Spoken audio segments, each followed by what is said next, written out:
This podcast contains descriptions of violence against children and adult language and is not suitable for all audiences. Listener discretion is advised.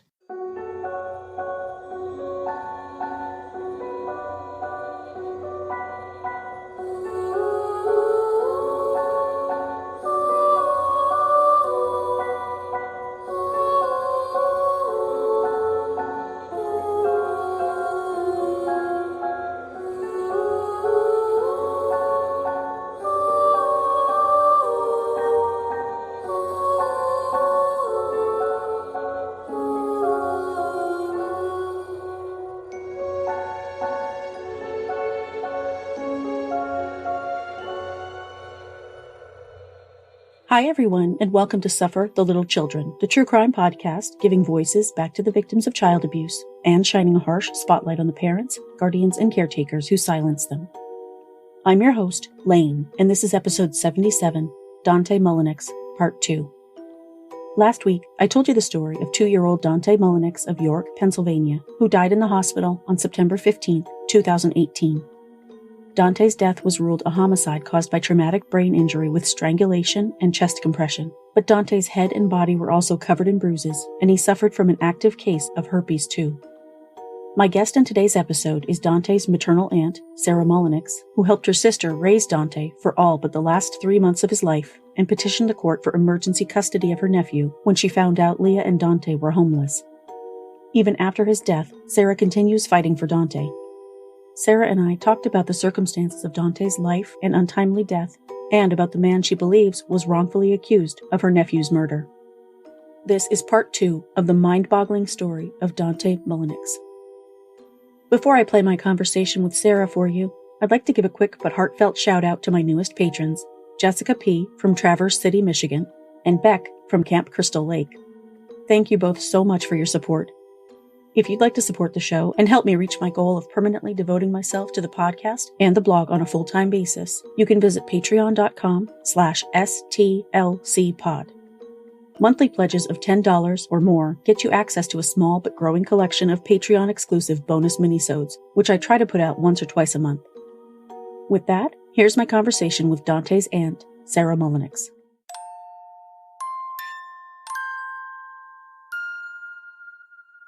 Hi, Sarah. Thanks so much for joining me. Hi, you're welcome. What would you like to tell me about Dante? What was he like? Dante was a happy baby. His smile could light up the room, and we loved his giggle. Whenever he would laugh, he'd stick his hands over his mouth when he was laughing. I saw the one video of him on the group, the little video of him at the playground with Mel. He's just so sweet. Yeah, that was out in my yard. They were pretty cute together. They were pretty close, right? Yeah, they were. They used to share binkies. Like, whenever she'd lose her binky, and then she sees that he has extra, she'd, reach in his crib and take it. But then she would also give him a binky, too. Yeah, and she's just under 2 years older than him? She is almost 2 years older than him. Because he's September and she's November. Does she remember him? Yes, she does. How old is she now? She is 7. She's going to be 8 in November. I don't envy the investigators. I know they must be going through. Like you said, it's not a simple case. Yeah, because it's just Discovery is over 10,000 pages long, and they have 58 discs, and that's not including my Facebook page. I can't imagine this being an easy case for anyone, but especially you, having tried to save Dante. Yeah, so close. Exactly. I know that the reporter from the York Daily Record went over a lot of background with you guys, and that was actually really important, I think. Were you concerned about any of Leah's behavior while she was growing up? While she was growing up, no.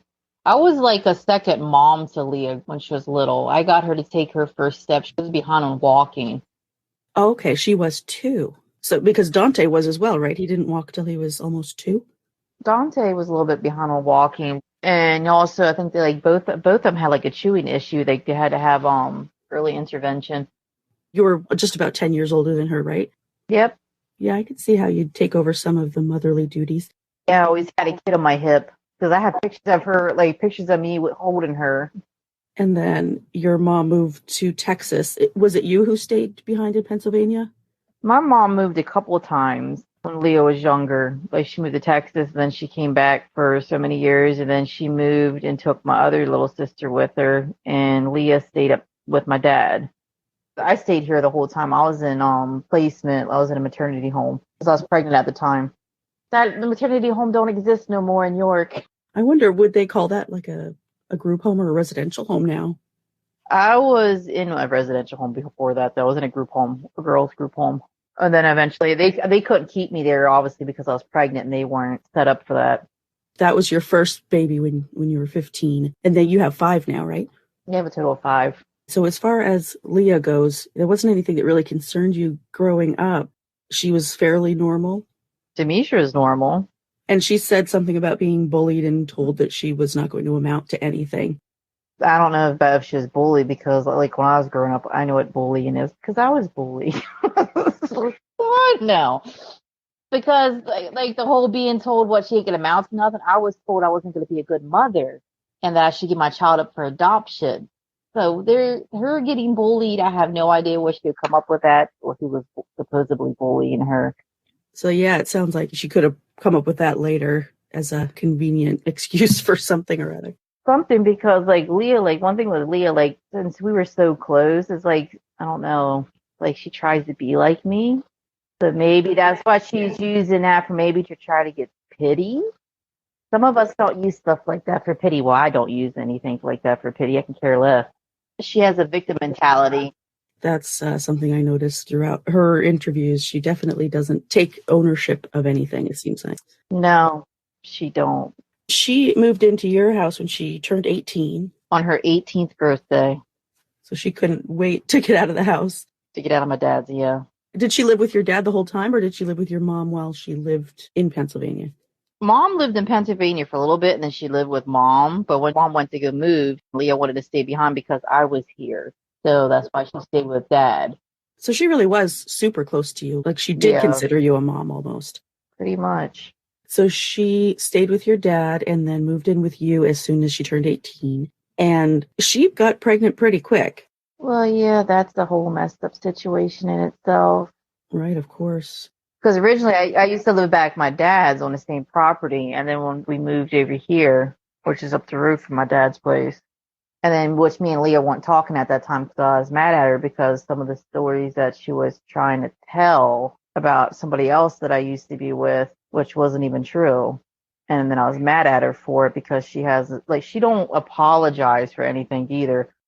It's not her fault. It's someone else's. It's never her fault. It's always somebody else's. I didn't really have anything to do with her for a while because, like I said, I was pissed at her at some stuff that she turned around did. So you guys reconciled and she moved in with you, and then she ended up... Well, we didn't reconcile. That was like the guy I was with, which is the father of 2 of my children. His excuse, he wanted to help her because she has it supposedly so bad at my dad's house. I really didn't want her in the house because I wanted to slap the shit out of her because of the stuff that she did and said and never apologized for. But Joe was the catalyst there. He wanted to bring her in. Joe is a narcissistic psychopath. He wanted to bring her in. When she first moved in, he would always take her with him because I turned and told him if he left her here, I would slap the shit out of her. Okay. So he took her. And Leah was still in school, too. So did she stay with you for a while she was pregnant? She lived with you that whole time? She lived with me the whole time. I left her stay even after what she did. So she graduated high school, and then she ended up having Dante in September. Yep. And how was she as a mom at the beginning? I helped her a lot with him in the beginning because growing up, I was a teen mom, so I had no support system. I didn't have that luxury of having somebody help me. My mommy didn't help me. My dad didn't help me. So I know what it's like doing it alone. So I helped her with him. Like the first day, when she came home, she said she was so tired she didn't really sleep at the hospital. I took him with me upstairs and he stayed the night with me. Wow. And were you there when he was born, you said? Yes, I was there when he was born. I cut his cord. I got to play the daddy role. That's probably a part of the bond. You were there from the first minute. Yep. And you guys were super close, I know. How was he as a baby? Was he a good-tempered baby? To me, he was an easy baby. Most of my kids are easy kids. Some people have colicky children. He wasn't colicky. Normal baby. And when did you start noticing that he had some kind of developmental delays? Some of the stuff that he would do, he would rock back and forth at times. So that's kind of there's something there maybe. And then the whole, like, there's times I'd see him, like, rubbing the monkey blanket on his face, then he'd go to sleep with it. Because my oldest, he has autism. My son was verbal. Dante was nonverbal. Because you could try and tell, because, like, this whole saying just ooh and yeah, and he was around Melanie all the time. And they had, like, a real close bond, and still, like, he didn't really talk. Early intervention got involved in 2017 when I guess it was CYS got a referral. Yeah. And so she had a number of CYS complaints. It's whenever he got into daycare and stuff is when he started getting the reports. Because I know some of the daycare staff told me that they called on her, but they can't exactly say what it was because, confidentiality. That's the piece I was missing. I wasn't sure who they were coming from or why. They always investigated her, and everything was pretty much unfounded other than giving the early intervention services and things like that. Yeah, that was it. Just the early intervention services. And then she got into they helped her get into the work ready program too, which then they helped her get a car. At that time, she was still living with you. Yep. And then I guess it was summer of 2018. So you guys had a falling out and she decided to move out. What I did was I gave her 30 days to find a place, but I would have never kicked her out to the streets if she didn't have a place because she was on the housing list. 2 weeks after she left my house, her name come up on the housing list, which she never forwarded her address, though, and she never got any of her mail. She never did any of that stuff. She never even contacted Dante's early intervention therapist or kept up on that when she left my house. So he didn't really have any care or services after that. Yeah, and I had no idea where she was. I just knew she was in New York. Is that when she started hanging around with the wrong people? When she left, I guess she met somebody at the Work Ready program, a girl that I guess lived in New York, and then that's when she went over to her place, and then that's where she met Holiday and moved in with him, and she didn't even know him. Okay, so she just started staying with him right away. Yep. That must have been the start of a downward spiral for her. Pretty much. So she was involved with people who may or may not have been involved with gangs and drugs and all that.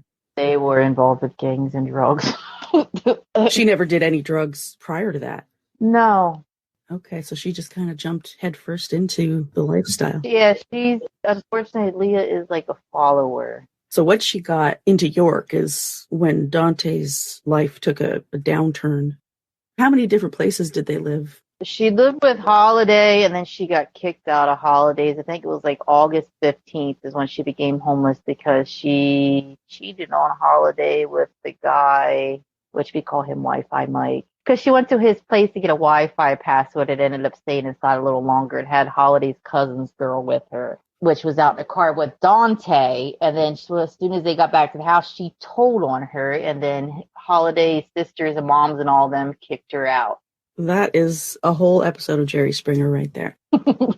So she got kicked out of Holiday's house. She stayed with someone else for a day. She was staying in a hotel room. Someone helped her get a hotel room.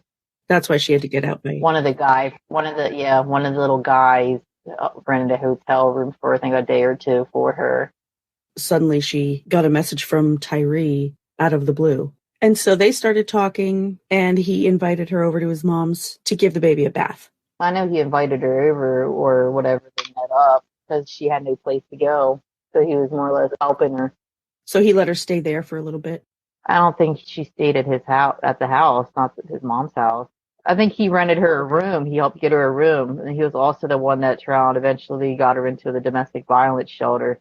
Now, as far as Tyree goes, they definitely dug into his criminal history and all that, but just going by the messages that I've seen and even that one picture of Dante just kind of laying on him, it looks like he cared about the baby. Yeah. I mean, I know they only knew each other for a few weeks, but I can imagine Dante wasn't a difficult kid to come to love. Nope, he wasn't.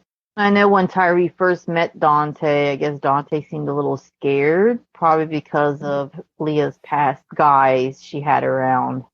And he had bruises and stuff on him too when he first met him. And he did say in the messages that the genital infection was already there as soon as he met Dante, as soon as he met Leah. Yep. But she tried to say it was only about 4 days prior. That it popped up after she left Holidays is what she said, which clearly he had it longer than that. I guess Tyree was helping him. It seems like out of the kindness of his heart, he took them. Yeah, he would feed Dante like because Tyree don't cook. He would try and go out to restaurants and stuff. He'd go like McDonald's and stuff, get Dante stuff to eat. So he just fed him, just wanted to make sure he was cared for. Yeah. Did he ever care for him alone before the 6th? Nope, that was the first time. All right, so there was never any babysitting, quote unquote, opportunity there. Nope. It seems like what happened, as he sort of insinuated in one of his messages, was that she set him up a little bit. Yeah, that's what it is. It was like a setup. It was like we were playing hot potato with Dante, and Tyree was the last one to have him. Yeah. Because Dante was supposedly acting off that day, a little bit off. But Tyree didn't pay much mind to it because he wasn't thinking like that. Like, who's going to turn out and think that this child that he's, that's around, that he has like a really bad injury, a head injury? You can't be able to see that from the outside. It isn't like Dante's a baby telling you, I got a headache. I don't feel good. I'm dizzy. He can't say any of that. Did Dante ever hit his head on things as Leah says he did? Did he ever do that in front of you? When he would get upset, he would tap his head, but never to the point of having bruises. Like a lot of kids do that. Like they get mad and throw themselves on the floor, just go over and just tap their head lightly on the wall, like more or less like pay attention to me kind of thing. Right, they're not knocking themselves out. But he would never do it to the point of, no, not to the point of having bruises. He never did that. Okay, I wasn't sure if that was part of his behavior or what. So there's a video too, like that she took at, was it September 2nd when she was at the hospital with him? Like, I guess she had wipes and diapers and stuff. He like would grab it. He was getting upset that she wouldn't let him have it or something. And he'd like tap his head on her hand. So it wasn't like he was looking to hurt himself. He just wanted to kind of. No, he's just trying to, because he can't talk. So he's thinking of ways to try to get what he wants. Maybe he wanted picked up and comforted. So he was alone with Tyree, but only for a couple of hours. I think it was like an hour and 30 minutes is what I think it was. I guess your mom had said something about her having headaches in school. Did she have a history of migraines at all? She had what they called it, chronic headache syndrome. She should get migraines once in a while. Like, she should throw up. But when she lived with me, she never had a migraine to the point of throwing up. But she'd have them. Then I'd try to ask her, did you take medicine? She would say no. Well, obviously, how are you going to get rid of it if you don't take nothing? Did she ever go to the emergency room before for a migraine? When she lived with my dad, she did one time, but my dad thinks that's kind of more like for attention since he was at the hospital for something. Then all the time she lived with me, she never went to the hospital for a migraine, and just that one time she went. And she never got, like, she went there and, got checked in and everything, but she was never seen. Now, when did you hear that Dante was in the hospital? I heard through my other little sister. Like, she, messaged me. She said, Dante's in the hospital. He stopped breathing. And then that's the thing I knew. I'm like, why would he stop breathing? I'm sitting there thinking, like, what kind of things that would make a child, stop breathing? I was thinking, because you could get, like, something like croup. Mm-hmm. Then you got the RSV infection. Like, I was trying to think of, different things. And later she tells me, then it comes out that it's head trauma. I'm like, well, then that's serious.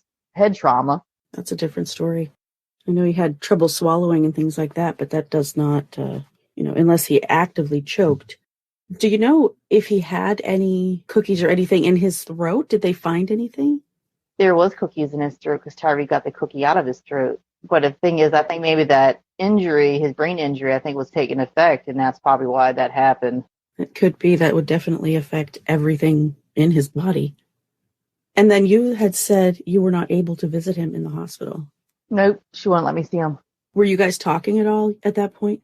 I got onto her Facebook because she left her laptop here, her old laptop, which was still on her account. So I would unblock myself because she blocked me. So I could come on, come on, let me see Dante. I put our differences aside for that. I could even ignore that she's there because that's where I told him, if he has any chance at all, hearing our voices would bring him back. Yeah, for sure. If there was a chance. So she didn't let you in. Did she let any members of the family in to see him? She let my mom, and then my one sister came up to visit from Texas the same exact time all this stuff happened, which I find interesting how it all happened when she was coming up to visit, because Leah knew she was coming up to visit. She eventually she let mom and Shauna see him, but then they had to watch what they said because they didn't want to risk her kicking him out and then not being able to see him. Yeah, you have to walk on eggshells, that's for sure. Yes, that's what they were doing.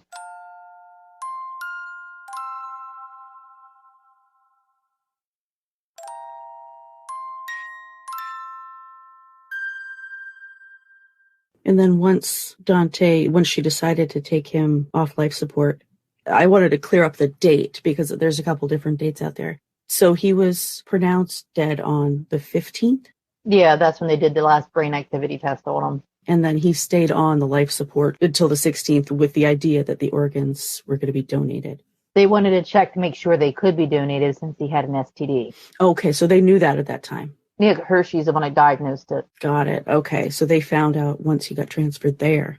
They definitely haven't mentioned that in any of the news articles or anything yet. Well, Leah said it on the news. The first news interview she did is where she mentioned that he had an STD too. I'm like, since you throw it out there, I'm going to put it out there too. Yeah, exactly. If she already mentioned it, then I would say you couldn't be held accountable for that. Which I think that's an important factor because Tyree doesn't have herpes and Leah doesn't have herpes. So how did Dante get it?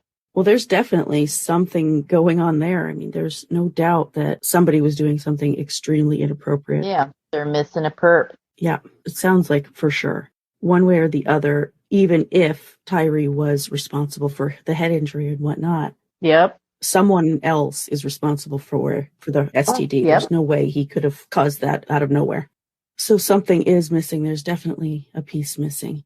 Now, Leah's charges are she's been indicted, but she's not in jail right now. She has the child endangerment charge, which way it sounds, that detective didn't even want to charge her with that. I think the only reason why he charged her with that is because defense was on his ass.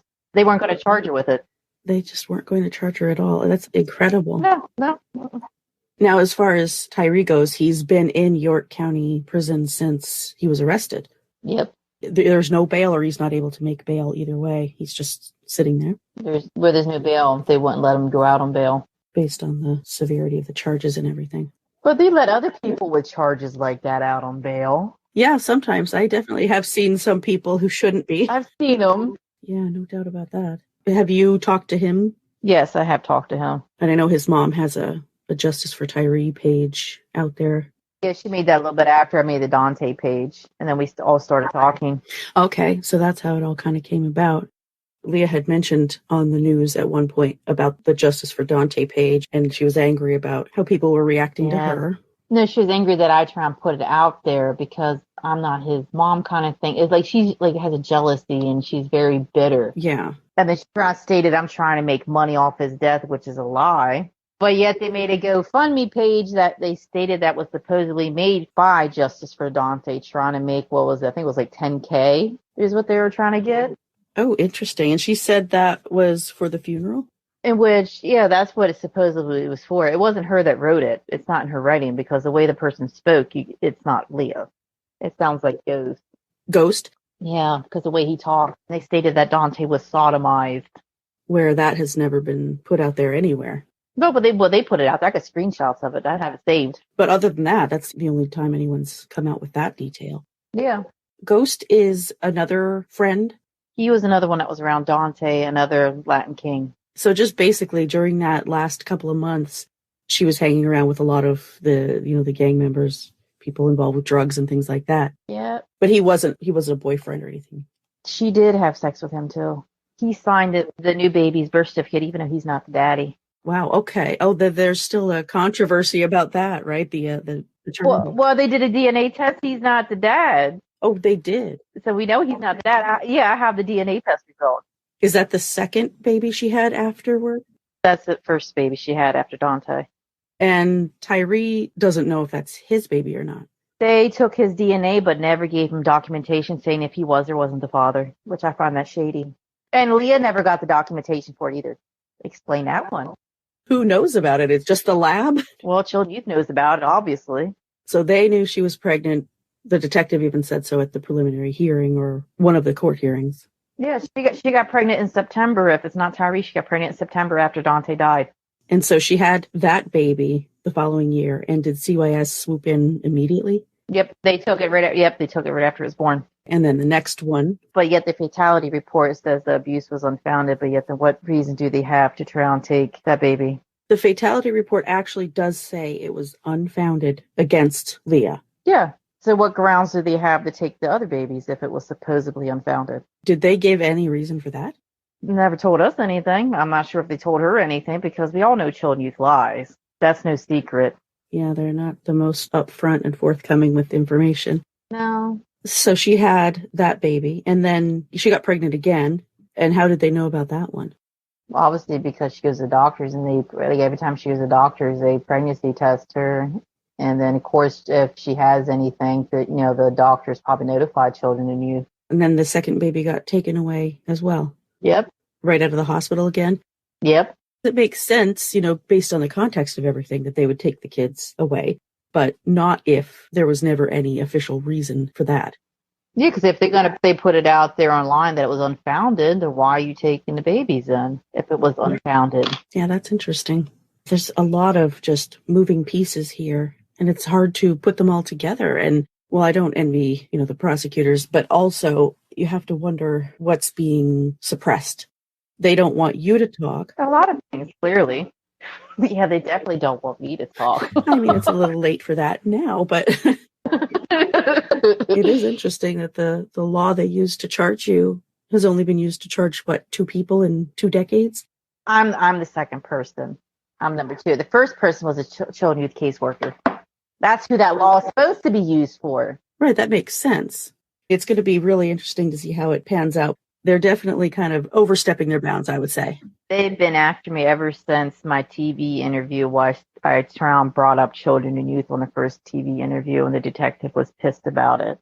But it's stupid if Tyree already knows about children, youth, and Leah posted on her Facebook, "Oh, my ex called CYS on me again," or about them calling CYS on her. Right. Yeah. I'm like, come on now, it's not private, it's not a secret. Everybody knows about this. It doesn't sound like it was a secret. And usually when tragedies like this happen, if there was any CYS involvement or any whatever agency it is in that particular state, that comes out early on. So I'm not sure why in Dante's situation it would have been such a... Because there should be other people getting charged, really, if you think about it, because they pretty much helped facilitate his murder. Yeah, that last visit there from CYS on the, I guess, September 2nd.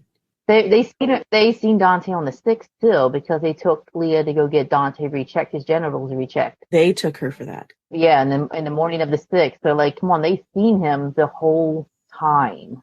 And looking at that diagram, the 5-page forensic diagram from one of those 2 visits with the bruises just everywhere, it really makes you wonder. Yeah, and those are on the 2nd, just like that cigarette burn, which clearly was on his face on the 2nd. Maybe the makeup made it lighter. I don't know. But it was there. That was the up on his temple there? Yeah, that's the cigarette burn. Because that's on the map. If you I didn't think nothing of it. I'm like, well, then what about the cigarette burn? I'm sitting there thinking of him, and then I'm like, wait a minute, let me look back at the map. So, like, what was already fucking mapped on there? Because if you look September 2nd on the map, like, you see where they have it, like, put on the map. Yeah, it really doesn't seem like they should have overlooked, especially with the nurse, giving her opinion and saying he was definitely... that he should be taken. Yeah, he was at risk for sure. And it seems like these government agencies have far too much immunity. Yeah, they do. They take children from people for little stupid shit, but they leave the ones that really need saved behind. I can't even begin to tell you how many family members I've talked to that have said the same thing. It's just always the wrong families. They're taking kids where they shouldn't be, and they're leaving them where they shouldn't be. And they take them from people because they know they don't have the money to fight it. Yeah. That and a lot of the lawyers are clearly in their pocket. They get to say, do whatever, like they don't lie, and they do lie. Oh, sure. Yeah, they really do cover themselves. They definitely have too much immunity. Too much immunity and too much power. But yet the cops have to have a video camera on them. Why don't they have to have a camera on them too? That is one of the best ideas I've ever heard, honestly. There's no way they shouldn't, considering the sensitivity of what they do. Yeah, I think, like, when they go see people, they should be recording all their interactions with them. Definitely. Because whatever, even if the person's telling the truth, children youth is whatever children youth says goes. Because they're telling the truth, even if they're lying. Whatever's documented, that's the truth. Yep, what they say against what you say. That is kind of scary when you think about it. And, I mean, you don't have to think about it much because you're living it. Yep. There's only been a few cases I can even think of where anyone from an agency like that has been charged after a death like this. And I would love to see it happen more often, but with the government immunity, I think that's what's happening is they can cover up as much as they want. There's no consequences for them. Nope. And that's really going to keep on doing it. The whole system needs an overhaul, that's for sure. Like your dad said, if, someone had stepped in, if he had just been taken away from her on the second, he would probably still be here. Maybe or maybe not, depending on when that head injury happened. Right. Now, that's another thing I wanted to ask you about is the forensic pathologist at Tyree's preliminary hearing had said that the injuries... Yeah, that guy's an idiot. That's what I was wondering. No, because he was stuttering on his stand. You could tell this guy's nervous. It's like, maybe what the cops tell you what to say? They said it happened right after Rutgers. So let me guess, Tyree was driving as he was beating the shit out of him, right? That sounds legit, yeah. So there's an expert was it in Europe? I think that's where he stays at, because he's originally from Maryland, but he was over in Europe doing I think he was college professor maybe. So basically Tyree's defense team is trying to get this expert to come back. Yeah, because then a whole COVID thing happened, so that messed everything up. Then they lost contact with him because the guy changed his emails and stuff, I guess, too. Okay. So it was hard to keep track of the guy, but they did get a hold of him. He did go over everything, and he did finally type up his report of his findings. Okay. So that I would imagine they're going to present if and when this ever comes to trial. Tyree doesn't have a trial date yet, right? It's in January. Oh, it is set for January. Okay. Because prosecution needs time to go over what the defense found and talk to their expert. Sure. Yeah, there's all kinds of delays when it comes to things like this. I mean, I imagine while Tyree's there in jail, he at least knows that people are fighting for him. Yeah. It's so hard to say what actually happened since no one was there other than the three of them. And supposedly Leah was not there at the time it happened, although it's hard to say again when it happened. That, and then with the bruises and different stages of healing, where was she at when all those happened? Oh, there was definitely abuse going on before that day. There's no doubt. Just like he had a fractured wrist that was over 2 weeks old. That's not on there either. Yeah, they didn't mention that in the CYS report. No, it was over 2 weeks old, which would have probably happened before Tyree came in the picture, and it was already had new bone growth, and it was healing back wrong. So was that in the autopsy report? That should be on the autopsy report too. Yeah, I would hope so. But children just don't have that in their stuff. No, they didn't mention that at all. No. And then they didn't mention the STD either. No, of course not. We got to cover this up. Right. Where was that one document that I saw a screenshot of somewhere that does mention it? Where was that from? Hershey. Oh, the hospital. Okay. So it was definitely officially documented. Yep.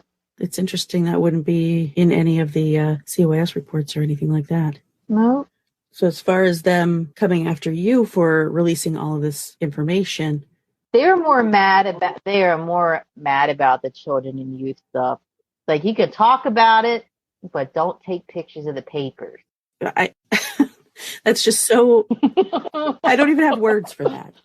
It's just so strange. If you have access to the paperwork, it seems like it should be yours to do with as you wish. And it isn't like I got into their database and printed it out myself. No, it's a very strange case. I'm still going through a few articles that they've written up after that, but it's interesting that it's such a rarely applied law, and suddenly you are being charged with it. But that's still ongoing. Yep. Do you have any idea when they're planning to take it to trial, or how that stands? My next court date is in October. I think it's October 20th. That's my plea date. A plea date is when it could possibly come to a plea agreement? Well, I ain't coming to a plea agreement because I'm not guilty. Right, exactly. No, don't waste nobody's time and money. Well, good luck with that. I really do hope you can kind of basically serve it right back to them. It doesn't seem right that they should be going after you, who tried to care for this baby more than anybody else. And then if they really want to get down and technical, those papers were on the Fox 43 news interview in, I think it was February of 2020, before the whole COVID thing. Why didn't we charge the reporter then and the cameraman? They accessed the documents that you guys had? I had the documents with me when we did the news interview. you can see them. Like if you watch the video, you can see like I think it was like 2 of the documents you can see on there. I'm like, then why did they get charged? Right. And when did they charge you? It was just this summer? I think it was like January or February of this year. They had a warrant for my Facebook 2 years in a row. They had it for 2019 and 2020 for my Justice for Dante page. But yet I never got told of this. The only reason why I found out about it is because Facebook emailed me and told me. Facebook emails you when law enforcement has a warrant for your Facebook page. Interesting. I did not know that. So I guess they just took what they wanted and decided to apply it. I guess it's a kind of a bullying technique. It is. It's because supposedly I think it was a children youth worker that follows Dante's page. I guess she's seen something she didn't like and she told the cops. Then you know how the cops got to protect children and youth, they protect each other. Never mind protecting the children, but yeah. Yeah. We have time to go waste time on Facebook looking at my Facebook page, but we don't watch the news. It doesn't make sense. The news articles were linked through the page as well, but I guess they didn't go that far. Oh, no, they just don't care about that stuff. It's just me. Yeah. They can't bully the news into not telling certain things, so they can go after the little guy, you know? Yep. I really hope that you can get out from under these charges. It seems ridiculous to me that they'd be wasting their time on this. It is ridiculous. Time we waste for that, we could actually get the real perps. Yeah, they really do need to find out how Dante was infected with herpes. There's no way a not quite 3-year-old... Yeah, because are they going to apologize to the other victims' families when it comes out that guy molested more kids? Yeah. Or are you just going to tell them you're sorry and just not charge them and just sweep that under the rug too? Being molested is one thing, and then being infected with a lifelong illness is something else altogether. It's just completely unfair. Well, thank you for bringing Dante's case to me. I'm glad that you told me about him, and I want to help get his story out there any way I can. And the most important thing to me is that these kids' memories stay alive and they get justice. Yeah, because they matter.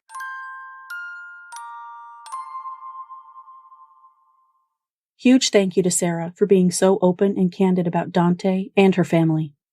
It can't be easy opening the door to your proverbial house and letting the public inside to see the inner workings of your family, and I think it says a lot about Sarah's dedication to her nephew and getting true justice for Dante that she's done so a number of times. I hope with all my heart that anyone who's truly responsible for this precious 2-year-old boy's abuse and death ends up spending significant time behind bars where they belong. Dante couldn't live a full life, but at the very least, he should have the dignity of full justice being served.